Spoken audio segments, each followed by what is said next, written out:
Hello दोस्तों, आप लोगों का फिर से एक बार स्वागत है अपने बालाजी एग्जाम स्टडी चैनल पर। आज आपके लिए गति की परिभाषा दी गई है, तो देखिएगा बिल्कुल बेसिक से।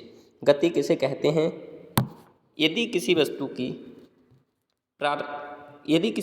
की स्थिति किसी वस्तु के सापेक्ष बदल रही हो तो वह वस्तु गति में कही जाती है। मानी कोई वस्तु है, यदि किसी वस्तु की स्थिति, ठीक है, किसी वस्तु की स्थिति किसी स्थिर वस्तु के सापेक्ष बदल रही हो तो वह वस्तु गति में कही जाती है।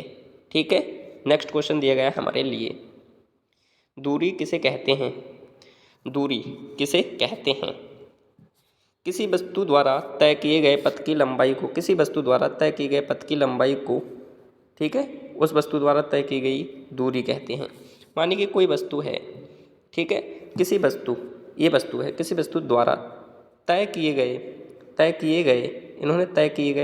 पथ की लंबाई को वस्तु द्वारा तय की गई दूरी कहते हैं। ठीक है, नेक्स्ट क्वेश्चन की ओर बढ़ते हैं। 3, विस्थापन से आप क्या समझते हैं?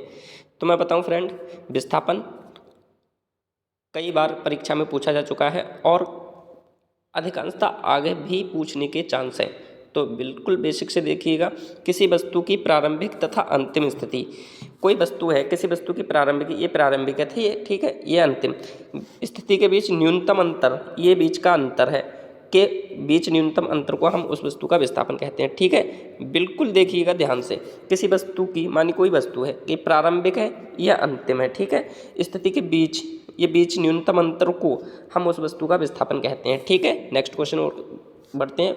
4, चाल से आप क्या समझते हैं?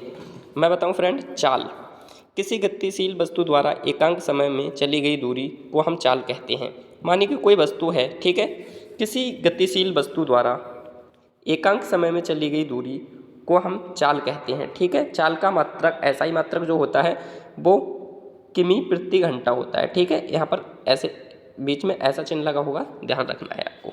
किमी प्रति घंटा होता है और चाल का मात्रक क्या होता है? किमी प्रति घंटा, और ये सूत्र होता है चाल इक्वल टू दूरी बटे समय। आप लोगों को याद रखना है। नेक्स्ट क्वेश्चन दिया गया है हमारे लिए 5, बेग से आप क्या समझते हैं? गलत नोट हो गया है, आप लोगों को बेग कर लेना है। ठीक है, बेग से आप क्या समझते हैं? तो मैं बताऊं फ्रेंड, बेग क्या होता है? एकांक समय में कोई वस्तु एक निश्चित दिशा में जितनी विस्थापित होती है उसे उस वस्तु का वेग कहते हैं। एकांक समय में कोई वस्तु एक निश्चित दिशा में जितनी विस्थापित होती है उसे उस वस्तु का वेग कहते हैं। ठीक है, यह एक सदिश राशि है, ऐसा ही पद्धति में इसका मात्रक मीटर प्रति सेकंड है। आप लोगों को याद रखना है, जो वेग है वो क्या होता है, उसकी परिभाषा। एकांक समय में कोई वस्तु एक निश्चित दिशा में जितनी विस्थापित होती है उसे उस वस्तु का वेग कहते हैं। यह एक सदिश राशि है तथा वेग का मात्रक क्या होता है? मीटर प्रति सेकंड। नेक्स्ट क्वेश्चन की ओर बढ़ते हैं। 6 क्वेश्चन हमारे लिए नोट नहीं किया गया है। अगर आप लोगों को हमारी वीडियो पसंद आई हो तो लाइक, शेयर, सब्सक्राइब करना बिल्कुल मत भूलिएगा। थैंक यू, मिलते हैं अगली वीडियो में।